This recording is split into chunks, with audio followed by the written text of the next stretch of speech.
Bueno, buenos días. 18 de febrero de 2026. Un gusto estar nuevamente con ustedes en este espacio que hemos, con toda la dedicación, cariño, buscado mantener con mi amigo, colega y compañero de este podcast, Juan Medrano, y a quien le doy la bienvenida y como siempre el agradecimiento por acompañarnos. Juan, ¿cómo estás? Javier, bien, así mismo como tú lo dices, un gran compromiso. Mira que estoy en República Dominicana y dije, nuestra audiencia no puede perder esa seguidilla de podcast que hacemos y tantas cosas interesantes que están pasando, ¿no? Así que yo feliz de acompañarte también y feliz de tener la audiencia nuevamente. No, muchas gracias Juan y muchas gracias a la audiencia que nos acompaña, que se conectan de los distintos países. La idea siempre es que nos envíen sus preguntas durante o después, incluso si no alcanzamos por razones de tiempo, a través de pues, las redes sociales de Juan, las de nosotros. Y bueno, arranquémosle porque como siempre hay bastante tema, siempre nos da la vida y el gobierno de los Estados Unidos bastante tema para tratar en estas actualizaciones. Em, Definitivamente, definitivamente. No, y que se vuelve más complejo el tema, ¿no? Y creo que tenemos un gran compromiso con la gente de traerles estos espacios un poco para como sintetizar, hacer resúmenes de lo que pasa. Así es. Y yo creo que el gran tema, por lo menos que hemos visto en las últimas semanas, con la expedición de nuevas licencias generales, es el tema OFAC relacionado con Venezuela. Entonces yo creo que empecemos por ahí. Siempre es bueno un breve resumen del programa de sanciones de Venezuela y para eso me alegra que estoy con Juan. A ver, el programa de sanciones de Venezuela históricamente viene incluso desde la administración del presidente Obama. Es un programa que empieza como un programa selectivo, específico, restringiendo originalmente solo operaciones con personas designadas en la lista nacional, especialmente designados y personas bloqueadas.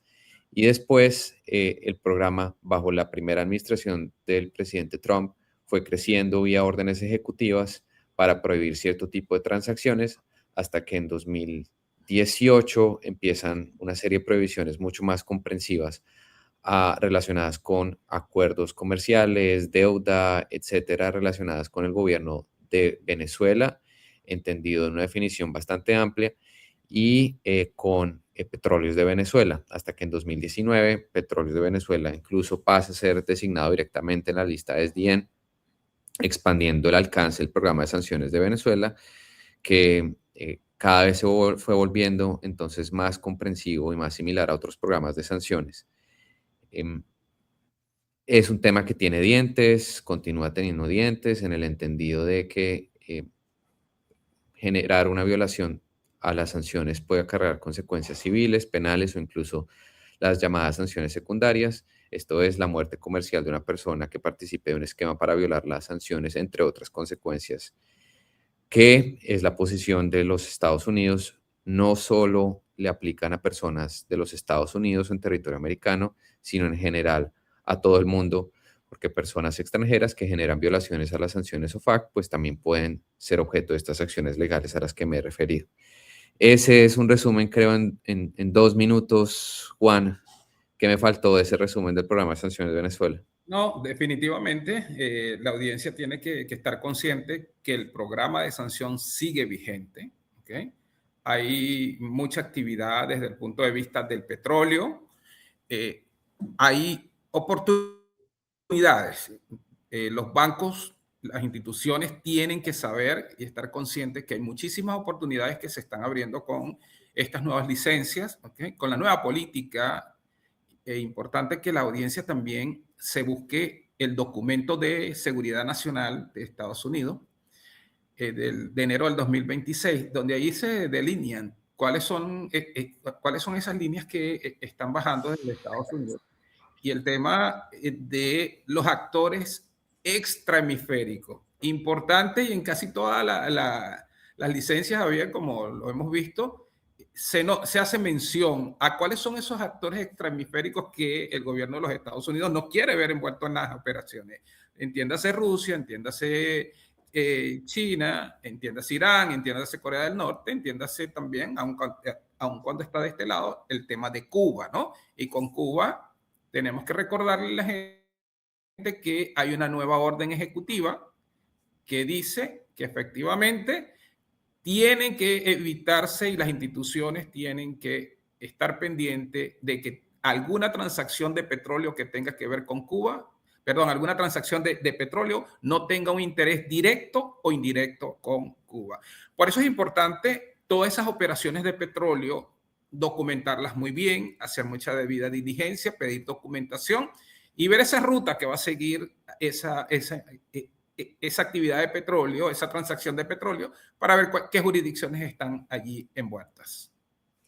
Sí, es bueno ese recorderis, diríamos en Colombia.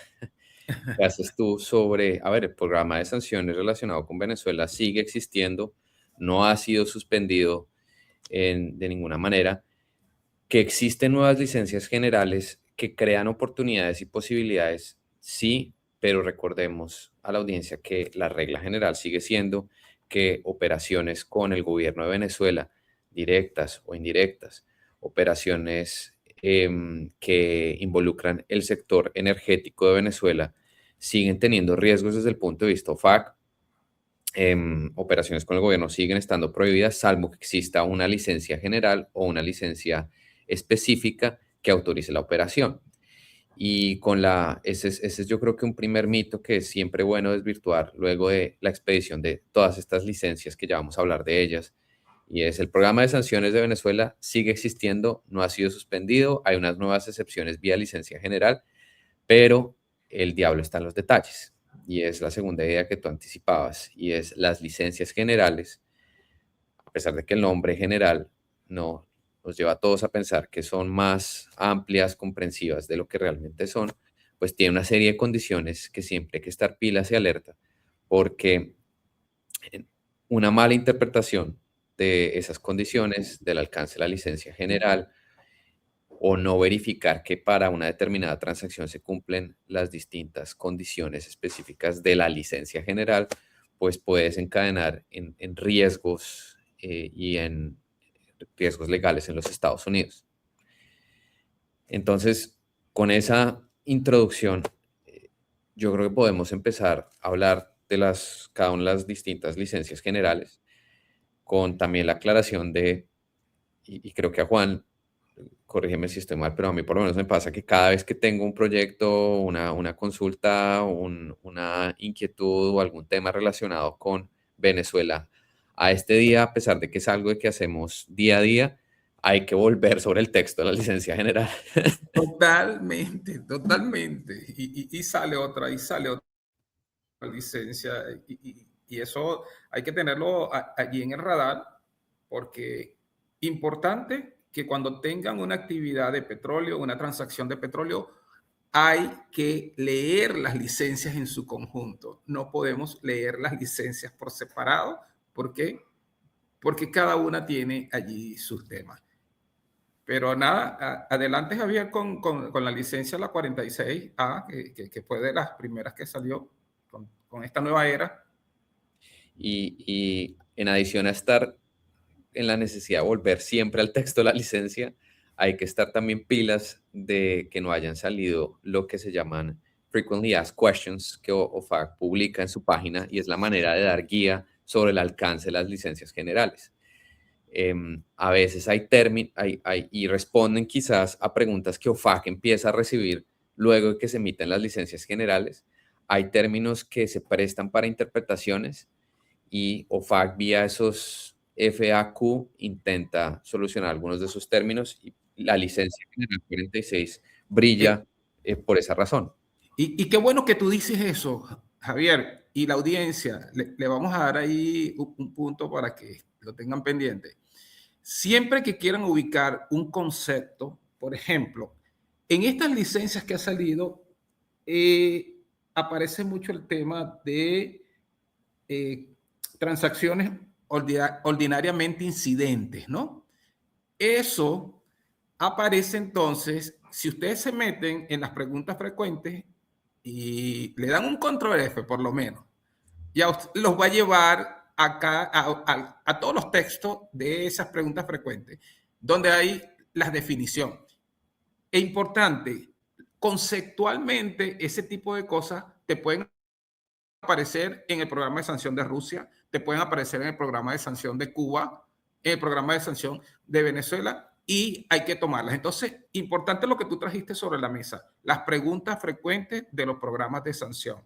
Tienen que ubicarlas para que puedan entender conceptualmente algunos términos que se utilizan en las licencias. Y con ocasión de, a ver, la licencia general 46A, como su nombre lo indica, es la segunda versión de la licencia. Y con base en las modificaciones que ocurrieron recientemente, lo que refleja esas modificaciones es, pues había términos por precisar, pero antes de que saliera la 46A, cuando estaba la 46, OFAC emitió por lo menos unas 10 FAQs aclarando los términos de la licencia. Esos frequently asked questions siguen siendo vitales a pesar de la modificación para entender el alcance de lo que se autorizó allí. ¿Qué se autorizó? Como dice Juan, la licencia busca autorizar todas las actividades necesarias y ordinariamente incidentales a una serie de operaciones con PDVSA o sus subsidiarias en el sector petrolero, y la licencia incluye alrededor de, para meterle terminología, de lo que en algunos de nuestros países llaman verbos rectores, incluye alrededor de 10 tipos de actividades, ¿no? El levantamiento, exportación, reexportación, venta, reventa, suministro, almacenamiento, mercadeo, compra, entrega, transporte de crudo de petróleo venezolano, y ahí hay un FAQ definiendo que el Es petróleo petróleo. venezolano Correcto. no es solo el crudo, sino incluye algunos derivados, productos derivados, e incluye como unos 10 ejemplos de que se entiende como petróleo venezolano. Cuando esa actividad es llevada a cabo por una persona de los Estados Unidos previamente establecida, que es el concepto, yo creo que clave, diferenciador y que está en el corazón de la licencia general. Y son actividades que tienen algún vínculo con una entidad formada en los Estados Unidos antes del 29 de enero de 2025, que es la definición que dio la licencia general y que se ha mantenido en los FAQs. Después salió un FAQ aclarando que puede haber personas no americanas que participan de estas transacciones que se pueden ver beneficiadas por la autorización. Es decir, usted es una persona que le presta servicios a una persona de los Estados Unidos previamente establecida, pues porque fue establecida antes del 29 de enero de 2025. Usted es una persona no americana. La licencia general puede cobijar su actividad siempre y cuando usted esté dentro del universo o gravitando en el ecosistema de la persona de los Estados Unidos que está llevando a cabo esas actividades, cumplidas las demás condiciones de la licencia general 46. Y que sea una actividad incidente necesaria, ¿no? Y que entendemos por actividad incidente necesaria. Es aquella actividad que va a ayudar a que se termine de dar esa actividad principal que se está autorizando en una licencia, ¿no? Y por eso, muy bien tú lo decías, todo el tema logístico, todo el tema de transporte, todo el tema de seguros, todo eso está cobijado en eso que es incidental. Pero, insisto, conceptualmente tenemos que estar claros de cómo aplicar la licencia. En lo personal, yo publiqué como un checklist de las licencias. Es importante que las instituciones financieras que van a meterse en el tema, porque yo sí creo que se tienen que meter en el tema, pero con mucho cuidado, como tú lo apuntabas, tienen que manejarse tipo checklist de ver, porque la licencia 46, el tema de la jurisdicción, empresas que están constituidas en Estados Unidos, que tengan una fecha de constitución el máximo 29 de enero del 2025. El tema de los contratos de esas empresas americanas tienen que tener una cláusula de resolución de conflictos o diferencias en Estados Unidos. Entonces vemos cómo el tema de la jurisdicción juega un papel fundamental en este tipo de transacción, cobijados bajo la licencia 46. Sí, ahí empiezan, como dices, esto es un ejercicio checklist. Ese es el concepto general, pero después uno empieza a desglosar la licencia general y vienen este tipo de condiciones como las que anticipaba Juan, y es si la transacción involucra un contrato con PDVSA o una de sus subsidiarias, el contrato con PDVSA tiene que tener las cláusulas de selección de ley aplicable Estados Unidos y de solución de controversias Estados Unidos.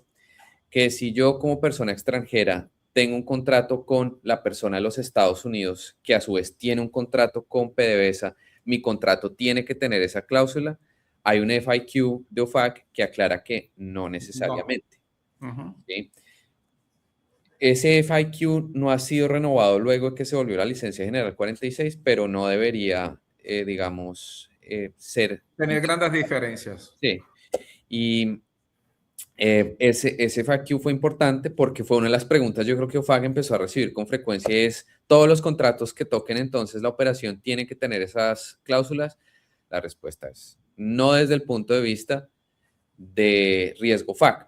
Ahora, analizando, digamos, riesgos, oportunidades, medidas para las personas interesadas en operar ahora en el sector energético de Venezuela, que sería recomendable igual pactar esas cláusulas por razones de riesgos legales o de cumplimiento, quizás sí, por salir de la jurisdicción venezolana o ley aplicable venezolana.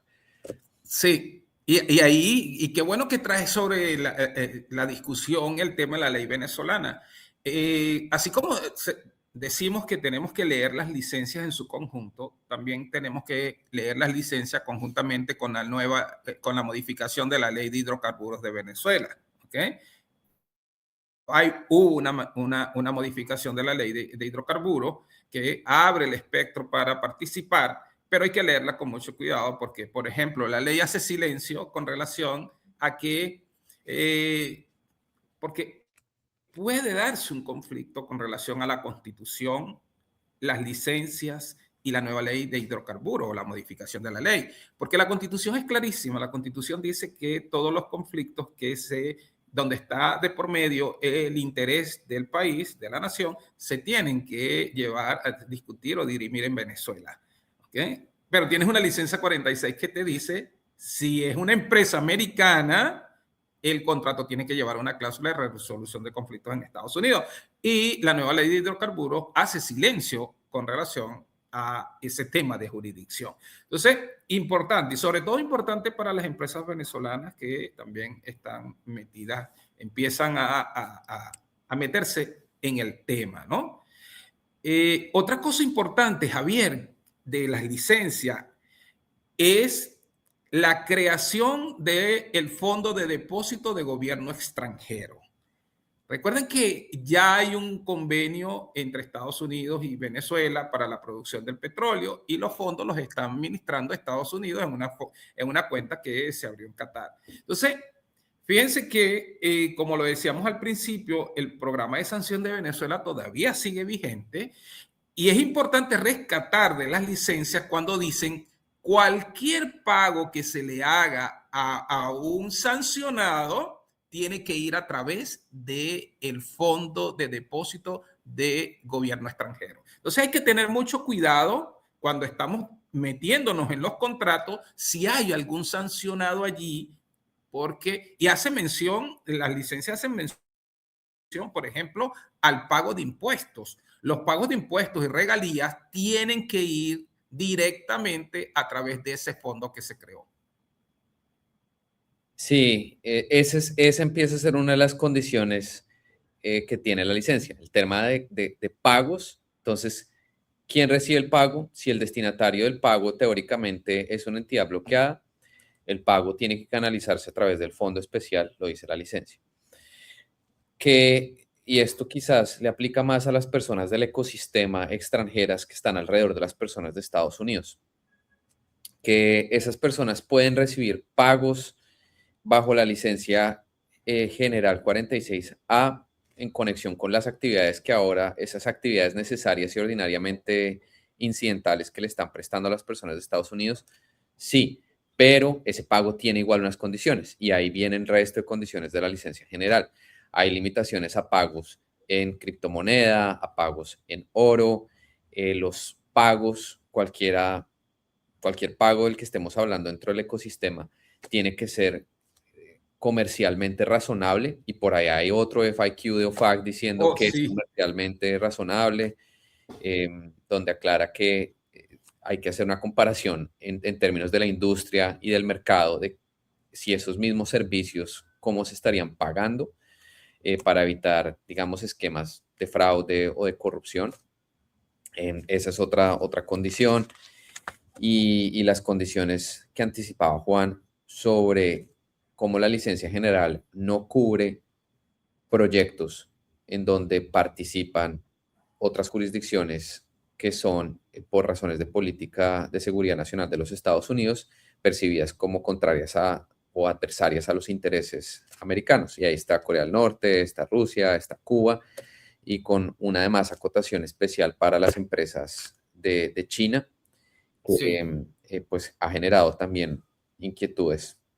Sí, porque en el caso de China, la licencia establece que lo que no se puede entrar es un contrato donde China esté en la sociedad como tal, ¿no? Que sea partícipe. Pero no prohíbe que un tercero que haya comprado petróleo le pueda vender petróleo después a China. Eso es importante entonces tenerlo. Y con ese tema que trajiste del precio razonable, importante que la audiencia lea esa pregunta frecuente, ¿no?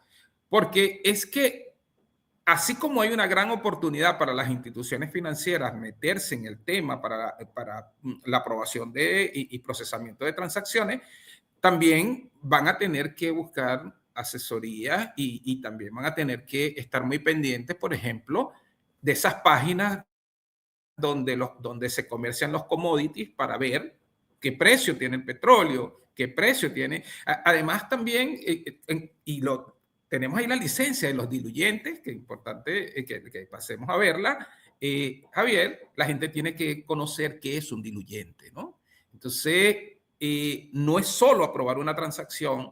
Nuestra recomendación a las instituciones financieras es que una transacción como esta de petróleo no puede ser aprobada sin una debida diligencia. No, señor, hay que revisar muy bien la documentación, los contratos. El área de cumplimiento, por ejemplo, no es experta en temas de contratos, de cláusulas, ese tipo de condiciones. Entonces yo sí creo que en operaciones de petróleo, regidos por esta licencia, va a haber mucha debida diligencia y mucho apoyo técnico y jurídico sobre la transacción. No, 100%, y podemos pasar a la licencia general 47 con una última acotación y es algo que vamos a empezar a ver en las otras licencias también, el reconocimiento de que OFAC no trabaja aislada dentro de la estructura del gobierno federal en asuntos que involucran a Venezuela, particularmente en el marco de las licencias generales hay otros actores a los que hay que reportarles ciertas operaciones, que son el Departamento de Estado y el Departamento de Energía. Por ejemplo, en el caso de la licencia general 46A, operaciones de venta de petróleo fuera de los Estados Unidos, para estar amparadas dentro de la licencia general, hay que cumplir con unos reportes a esas otras agencias federales dentro de los 10 días siguientes y en adelante dentro de los 90 días siguientes para tener eso en el radar, porque empieza a ser también una consideración no solo de la 46A, sino de las otras licencias generales. Sí, es importante que lean la licencia porque ahí aparece el sitio web donde hay que reportar. Importante, no es la obligación de la institución financiera que está procesando una transacción. es quien esté envuelto en la transacción, la empresa de petróleo que esté envuelta en la comercialización, en el tema de diluyente. Pero es importante porque en estos días me hicieron la pregunta si los bancos que procesaban las transferencias tenían que estar reportando. No, los bancos no, lo tiene que hacer es la empresa que esté envuelta en la transacción. Y pasamos entonces a la licencia general 47. Yo creo que es preguntas que fueron llegándole a OFAC sobre si la 46 cobijaba la exportación, reexportación, venta, reventa, suministro, almacenamiento, los mismos verbos rectores, mercadeo, suministro, transporte de diluentes de origen americano a Venezuela. Y producto de esas preguntas quizás, pues OFAC toma la decisión de sacar una licencia general que cubre operaciones con diluente de origen de Estados Unidos sujeto a ciertas condiciones de alguna forma similares a los de la licencia general 46A.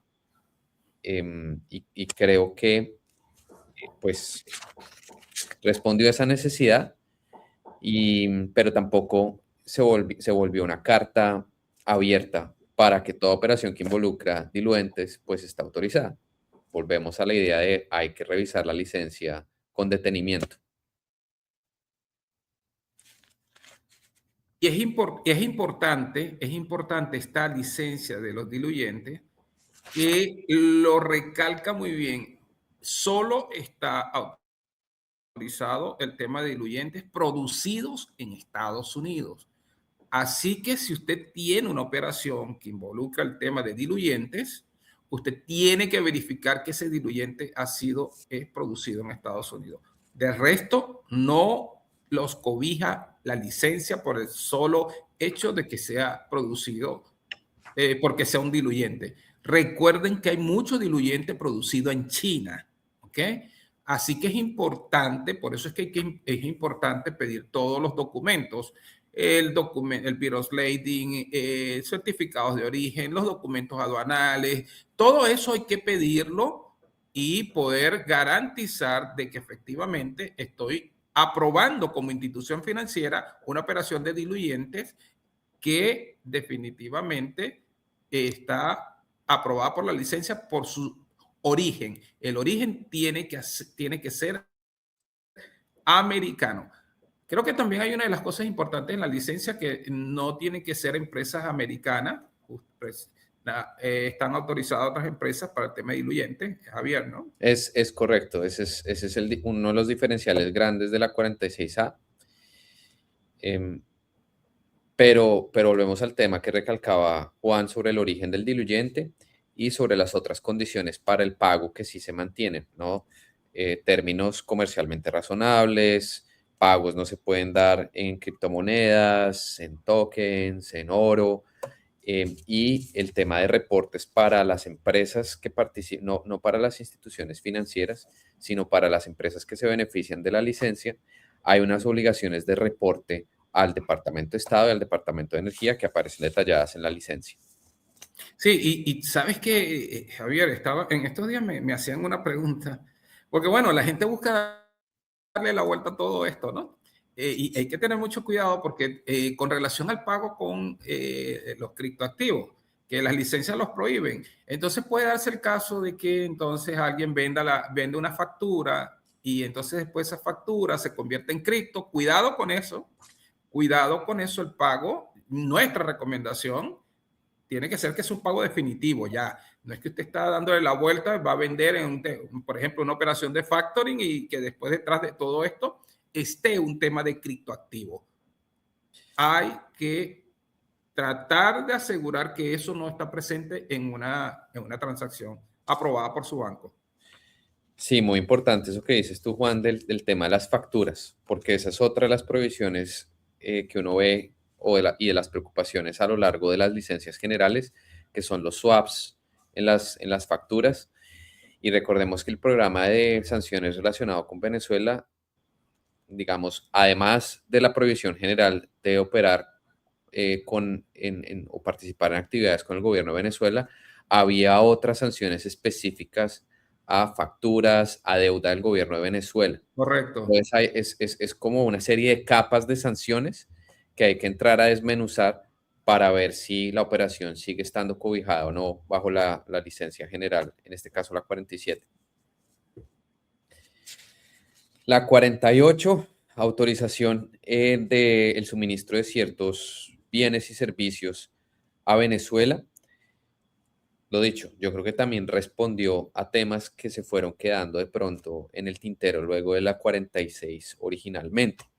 Esta licencia es amplia en el sentido de autorizar operaciones ordinariamente incidentales y necesarias para el suministro de personas americanas o de personas que se encuentran en territorio americano, de bienes, tecnología, software o servicios para la exploración, desarrollo, producción de petróleo o gas en Venezuela, sujeto a los términos de la licencia general 48. Correcto. Y ahí es importante, lo que básicamente hay que tener pendiente es que autoriza que no necesariamente tienen que ser americanas, ¿ok? Las compañías que van a estar involucradas en este tipo de actividad. Y vuelvo e insisto que entonces está el reto de identificar esas operaciones que son incidentes para que siga el tema operativo, no de expansión comercial. Eso es importante tenerlo. Es un tema operativo de continuidad. De acuerdo. Sujeto a los otros términos que uno empieza a ver a lo largo de estas licencias, frente a los pagos, frente a los reportes al Departamento de Estado y al Departamento de Energía. Entonces, ahí hay una autorización que pareciera amplia, Sí, incluso más amplia que la 46A, pero igual está sujeta a términos y condiciones que hay que revisar con absoluto cuidado. Y la 49, que yo creo que fue una consulta bastante frecuente, no solo para la OFAC, sino para todos los que de alguna forma practicamos en el mundo de OFAC. Y es, bueno, yo estoy pensando en negocios a futuro, empezar a trabajar proyectos, oportunidades en el sector petrolero o de gas en Venezuela. Si yo empiezo a trabajar en esas oportunidades y pues para que las palabras no se las lleve el viento, tengo que empezar a poner cosas por escrito, un memorando de entendimiento, una carta de intención, tengo que empezar a hacer labores como precontractuales de debida diligencia, de estudios de tierras, ese tipo de actividades están cobijadas y pues empezamos todos a volver sobre la 46A, a volver sobre la operatividad general de las sanciones OFAC, de las regulaciones, porque las licencias generales salen encima de un código de regulaciones de Venezuela que no se puede olvidar y que también hay que estar revisando y monitoreando. Y como todo, había ciertas actividades que posiblemente estaban cobijadas por excepciones. Nosotros, por ejemplo, en el mundo del compliance y de suministro de servicios legales relacionados con OFAC, hay unas excepciones que cobijan ese tipo de servicios y el pago de esos servicios. Pero quedaba siempre la inquietud de, bueno, y esas conversaciones sobre posibles inversiones que pueden o no darse, pero necesito poner algo en el papel, total. están cobijadas por la 46 y yo creo que la respuesta es que había dudas y por eso FAC termina sacando la 49 que responde a autorizaciones para negociaciones y entrar en contratos con cierta contingencia relacionadas con nuevas inversiones en Venezuela, expandiendo la posibilidad de que pues interesados en operaciones en el sector de, y esto es importante, petróleo o gas, puedan participar de esas tratativas o de esos acuerdos preliminares o de esas labores de debida diligencia. Y ojo, sectores gas y sector petróleo. Petróleo. Sí, para todo lo demás, volvemos al ejercicio de ver si hay alguna excepción por algún otro lado en las regulaciones. O si no, tendrá que pedirse la licencia individualmente, pues. ¿ok? Correcto. Este es importante tener claro lo que son los contratos contingentes, ¿ok? Y que ya Javier lo explicó muy bien. Y la licencia 50, que de alguna forma históricamente se asemeja a otras licencias que habían sido emitidas en el pasado a ciertas personas de los Estados Unidos que vienen identificadas en el anexo a la licencia, que son BP, Chevron, Eni, Repsol y Shell, donde hay una autorización un poco más amplia de lo que venía de la 46, 47, 48, 49, donde el criterio en general es operaciones donde participen esas empresas del anexo, en principio estarían cobijadas y autorizadas bajo la licencia general, sujetas a los demás términos y condiciones de los que hemos venido hablando, de revisar los contratos entre PDVSA y esas entidades o subsidiarias o afiliadas, pues tienen todavía que cumplir con el requisito de ley aplicable, jurisdicción aplicable, el tema de los pagos canalizados a través del fondo que ha sido especialmente creado por el gobierno de los Estados Unidos, más las otras condiciones sobre jurisdicciones adversas a los Estados Unidos y reportes al Departamento de Estado y al Departamento de Energía. No, y ya con esta licencia prácticamente ya se tumba el mito y las especulaciones que todo el mundo decía, bueno, Chevron tiene una licencia específica, Eni tiene una licencia, ya tenemos, porque yo nunca vi la licencia después del 27 de mayo de Chevron. Eso era un misterio, esa licencia, ¿no? Y ya venimos a aclarar entonces que Chevron, junto con la Eni, la Repsol, Shell y BP, tienen una licencia más amplia en todo el tema de gas y petróleo. Lo que no significa que usted va a pasar todo lo que tenga que ver. No, tiene que igualmente leer, pero ya tiene por lo menos un marco jurídico y más seguridad con relación a operaciones que tienen que ver específicamente con estas empresas, ¿no? Sí, esa licencia se volvía como una especie de mito urbano. Total. Que todo el mundo sabía que, pero nadie la había visto, la licencia de Chevron. Ya con esto sabemos que existe y no que no solo Chevron, sino otras empresas también las tienen. Ahora, moralejas generales de estas licencias que hemos venido conversando, ¿sí? La tarea de debida diligencia, que Juan siempre es enfático, hay que hacerla.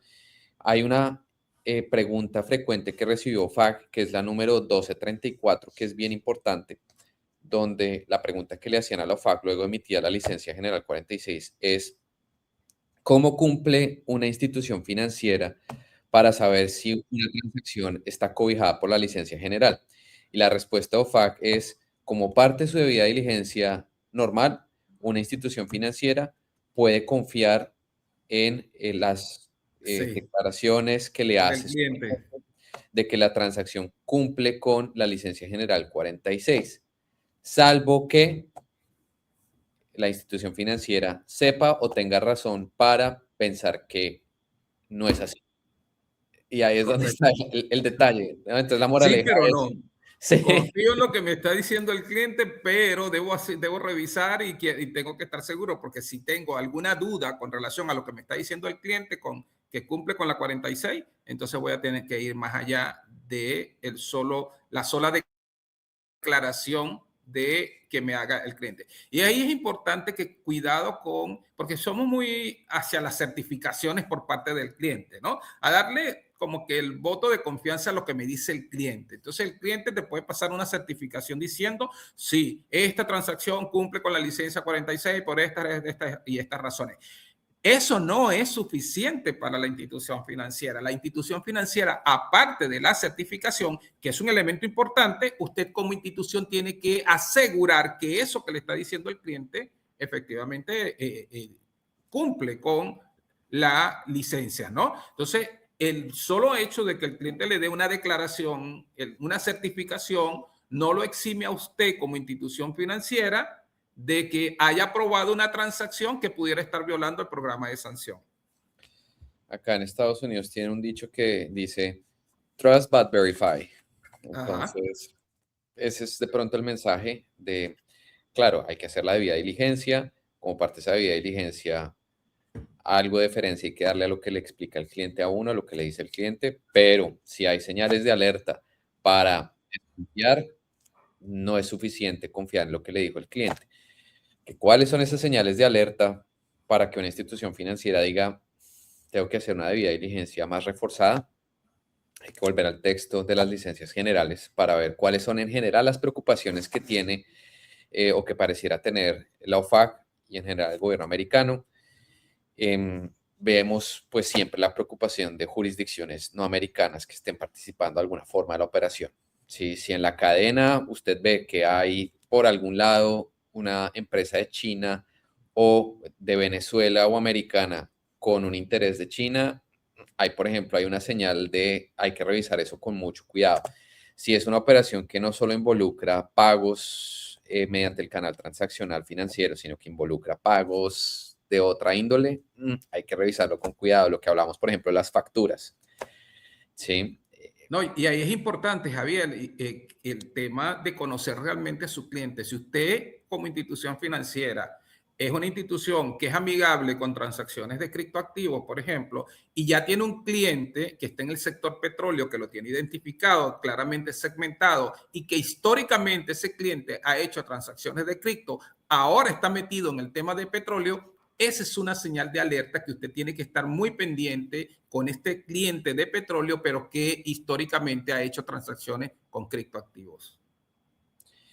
Y al final, si usted como institución financiera o en general como persona de los Estados Unidos se está amparando en una licencia general para procesar una transacción que de otra forma estaría prohibida, recuerde que usted tiene unas obligaciones de reporte con la OFAC. Entonces, a la OFAC, mediante alguna vía, le va a llegar la información de que usted participó de una operación cobijada bajo una licencia general y entonces siempre va a estar la oportunidad para que OFAC venga usted o alguna otra agencia haciendo preguntas sobre, bueno, ¿cómo confirmó usted que sí estaba o no estaba dentro de la licencia general 46A o la 47 o alguna de las que hemos conversado hoy? No, y que en algún momento hemos escuchado a los voceros del gobierno de Estados Unidos hablar del tema de que esos fondos, esas transacciones se van a auditar, ¿no? Y no le quepa de sorpresa que le llegue algún requerimiento de alguna agencia preguntándole sobre las transacciones que usted ha aprobado. Pues hemos estado conversando 40 minutos y yo creo que podríamos seguir hablando de las licencias generales, pero han habido otros desarrollos interesantes y, y vimos además en este mes algunas acciones legales por parte de las agencias federales en el ecosistema de OFAC que queríamos resaltar. Y en pantalla, eh, si nos ayudan, estaba una que tú querías resaltar, Juan, sobre una empresa de embarcación panameña sancionada por terrorismo. Sí, definitivamente. Creo que tenemos que empezar a cambiar la forma como vemos o la forma como se manifiesta el terrorismo en América Latina. Usted como institución financiera, usted no va a financiar una bomba, usted no va a financiar un misil. Usted va a estar envuelto en transacciones que están en el sistema del tema de terrorismo, ¿no? Y ahí el tema logístico juega un papel fundamental, ¿no? Allí el tema de las embarcaciones. Recuerden que todo el tema de Irán, Corea del Norte, que tienen programas de sanción comprensivos, están bloqueados totalmente, tienen un embargo comercial. Todo lo que usted procese y que al final llegue allí, eso significa violaciones del programa de sanción. ¿Por qué? Nadie le va a poner en una transferencia el tema de Irán, Corea del Norte, el nombre. No, señor. Van a hacer operaciones, bien sea de logística, bien sea de transferencias de dinero, bien sea de compras de bienes que al final terminan favoreciendo a estos regímenes y entonces vemos cómo hay entonces violaciones con relación al programa de sanción, en este caso de las empresas panameñas. Las empresas panameñas tienen una gran, Panamá tiene una gran desventaja. Primero que autoriza la formación de empresas que no hacen actividad en Panamá, ¿ok? Entonces, que hacen actividad fuera de Panamá y además el tema Panamá por lo importante que es con el tema del abanderamiento de barcos con banderas panameñas, eso le juega muy en contra a Panamá y por eso es que Panamá tiene que estar muy pendiente. Y entonces vemos con esto que si hay empresas que están siendo sancionadas en América Latina por temas de terrorismo. Y hubo otra acción que generó mucho bombo y fue bien interesante porque muestra cómo este no es un tema solo de instituciones financieras, el cumplimiento con sanciones OFAC, y es la multa, entre otras medidas, que debió acogerse una escuela de Oh, los sí, Estados Unidos, que terrible. llegó a un acuerdo con la OFAC luego de que se identificara que ha participado en operaciones en violación del programa de sanciones relativo a narcotráfico. Sí, la escuela en este caso inscribió, matriculó a niños estudiantes que sus padres, narcotraficantes, que estaban sancionados por la OFA, ¿no? Y es allí la gran reflexión. No se escapa nadie del abanico de las sanciones. Como una escuela jamás iba a pensar que tenía que hacer temas de OFA a los padres, a quienes están inscribiendo, pero vemos cómo el alcance que tienen el tema de las sanciones y sobre todo lo que viene conectado con terrorismo y narcotráfico, ¿no? Entonces, y el tema de las jurisdicciones, pues eran niños de padres mexicanos sin ánimos de criminalizar ninguna jurisdicción, ninguna nacionalidad, pero fue un aprendizaje para la escuela e insisto, pareciera injusto, ¿no? Que desde el punto de vista de la escuela, que no es un ente financiero, pero que está dentro del ecosistema financiero porque acepta pagos, tramita pagos y por lo tanto tiene que estar consciente de todo el tema de las sanciones. Sí, la moraleja más allá de, digamos, lo peculiar del caso es, este no es un tema solo de instituciones financieras, le aplica, por ejemplo, hablando del tema Venezuela, a pues otro tipo de organizaciones que participan en estos nuevos proyectos que estamos viendo con más frecuencia.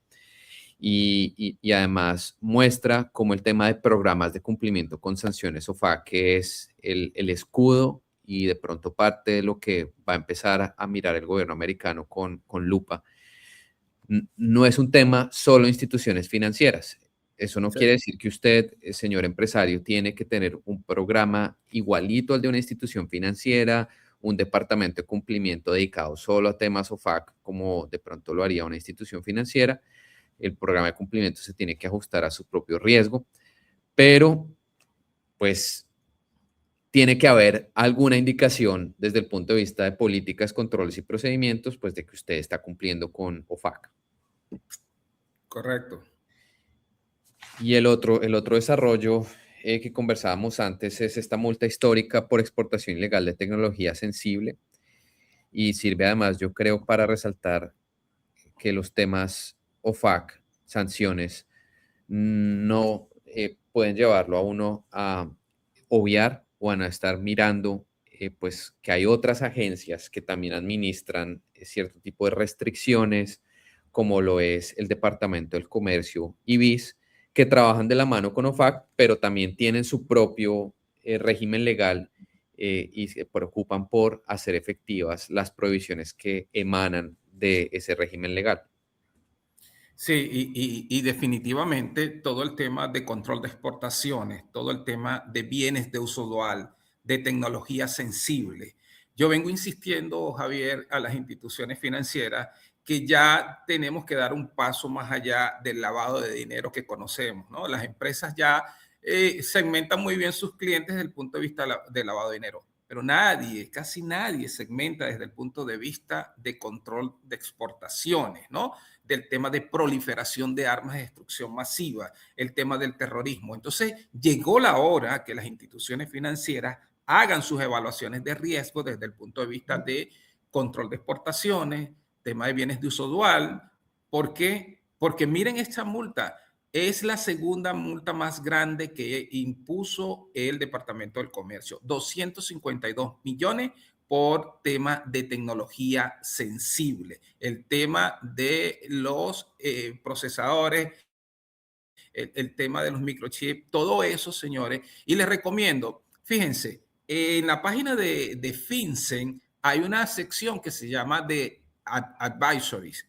Ahí FinCEN ha sacado varios advisories conjuntamente con el Departamento de Comercio, donde le dice a las instituciones, cuidado con este tipo de tecnología. Y ahí está metido todo el tema de telecomunicaciones, todo el tema de partes de aeronaves, todo el tema GPS, todo el tema de las antenas Starlink, señor, todo el tema de los drones. Todo eso es tecnología sensible y tenemos la gran responsabilidad como institución financiera de identificar ese tipo de clientes y poder sacarlos, aislarlos y establecerles un sistema de monitoreo muy cercano, porque ya vimos una multa de 252 millones de dólares. Y el reto que siempre tenemos, Juan y yo, es mirar de los últimos desarrollos recientes qué más resaltar. Y siempre hay bastantes desarrollos recientes y nos queda siempre corto el tiempo, nos quedan 10 minutos, pero creo que no podemos irnos sin resaltar dos desarrollos bastante recientes de la semana pasada. El primero de ellos, muy relevante para lo que hemos venido conversando sobre el ecosistema OFAC, es el interés del Departamento del Tesoro de reavivar, darle más recursos a su programa de whistleblowers, la posibilidad que tienen las personas de reportar eh, violaciones a los programas de sanciones OFAC y a otros regímenes legales de los Estados Unidos al Departamento del Tesoro, presentar esa información y si esa información lleva a que se impongan unas multas de cierta naturaleza y ciertas condiciones, esas personas que le han reportado la información a el Departamento del Tesoro pueden ser beneficiadas con un incentivo de naturaleza económica. Y el Departamento del Tesoro anunció, esto no es novedoso, ¿sí? No es la No. primera vez que una agencia federal implementa este tipo de medidas para forzar informaciones o incentivar mejor informaciones. Sí es interesante que se dé ahora en esta coyuntura, con todo lo que hemos venido hablando de Venezuela, por ejemplo, de que se reavive y se hagan más visibles los canales para la presentación de este tipo de informaciones al Departamento del Tesoro. No, y eso es un gran reto para las instituciones financieras porque no estamos hablando de un reporte de actividad sospechosa, no señor. Es un portal donde los empleados de las instituciones financieras, por ejemplo, van a tener acceso y van a poder denunciar. Así que eso, ¿a qué nos lleva?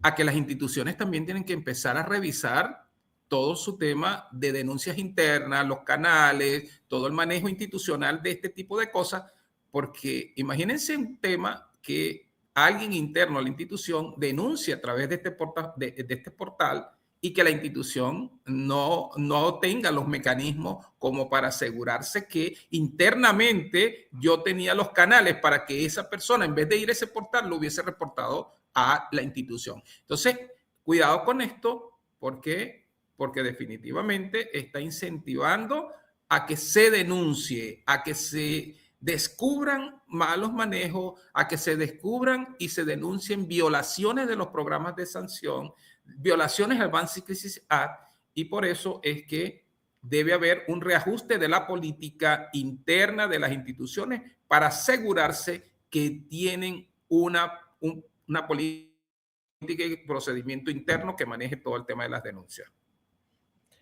Sí, van a haber más ojos mirando. La, entre comillas, buena noticia, y cerramos con este desarrollo, es el reciente anuncio de FinCEN de excepciones o una orden exceptuando los requerimientos de identificación de beneficiarios finales. Nos sorprendió FinCEN la semana pasada, pero ha venido la verdad en este proceso, luego de una serie de órdenes ejecutivas de esta administración, de ver cómo alivia las cargas regulatorias de las instituciones financieras. Y FinCEN saca esta orden exceptuando unas regulaciones que existen desde 2016 sobre los procedimientos de debida diligencia de los clientes, limitando a solo dos o tres escenarios donde hay una expectativa de que se lleve a cabo esa debida diligencia al cliente y no siempre que se abra un nuevo producto dentro del portafolio de un cliente. El primero, el claro y clásico, es en el momento en que se trae al cliente, se le abre un nuevo, es la primera vez que toca la puerta de una institución financiera, pues ciertamente hay que hacerle sus procedimientos de debida diligencia consistentes con las regulaciones de los Estados Unidos. El segundo es cuando hay razones para dudar o hay una necesidad de actualizar que la información suministrada sobre el beneficiario final de un cliente pues sigue siendo actual y consistente. Y el tercero, pues se deja la puerta abierta para que bajo el perfil de riesgo del propio programa de cumplimiento de una institución financiera, pues se haga necesario no solo limitar la debida diligencia del beneficiario final a el momento de apertura de la primera cuenta.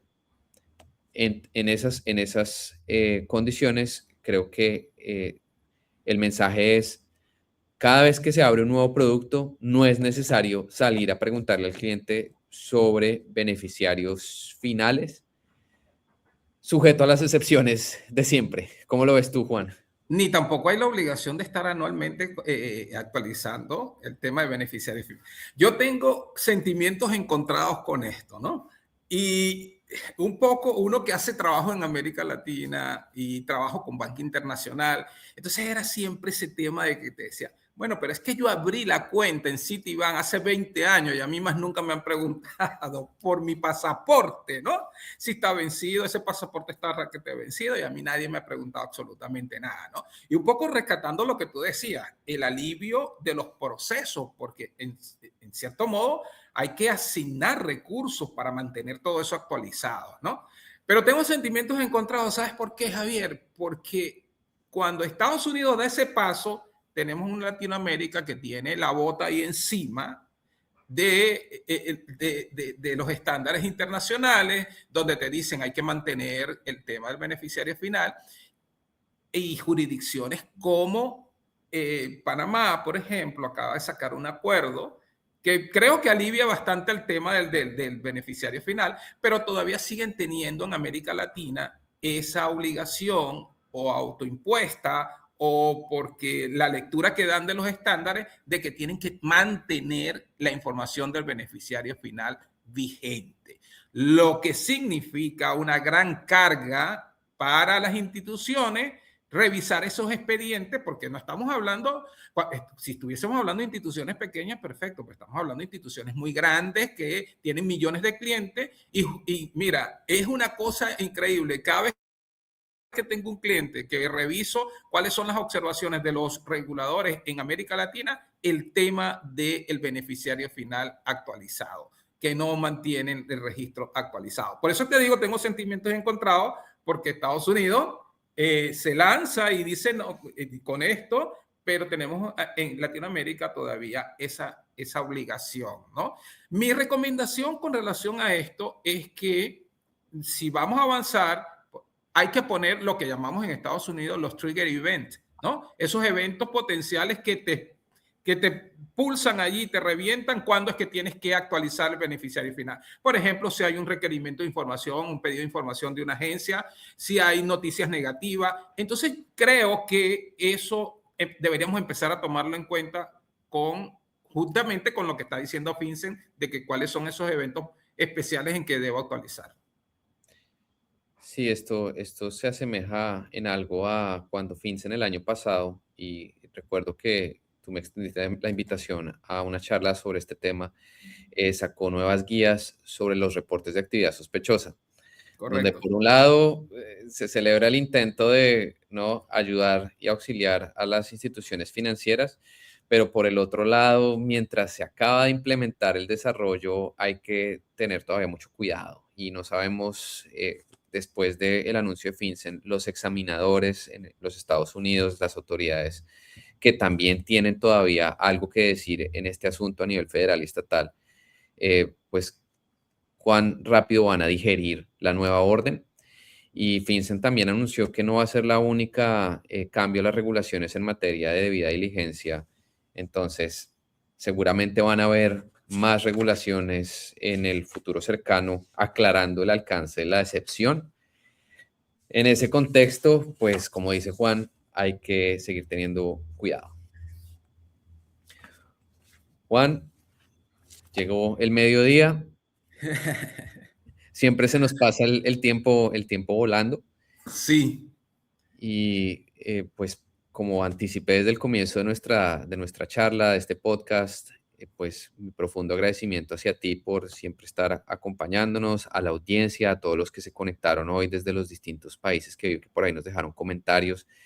Lamento no poder quedarnos para hablar un poco más de las preguntas, sobre todo quedaban por ahí algunas dudas sobre una de las licencias generales, pero nosotros siempre estamos, como decimos en Colombia, somos materia disponible y la idea es quedar en contacto por nuestras redes, a través de las redes de Juan, la de nosotros, agradecer a Díaz Royce por este espacio y a todos pues, los que nos apoyaron en poner esta presentación hoy y en organizar nuestro podcast. Juan. agradecido, Javier. Definitivamente creo que estamos creando un buen espacio y la gente siempre, fíjate que hemos empezado ya, la gente pregunta, oye, ¿y cuándo van a hacerlo?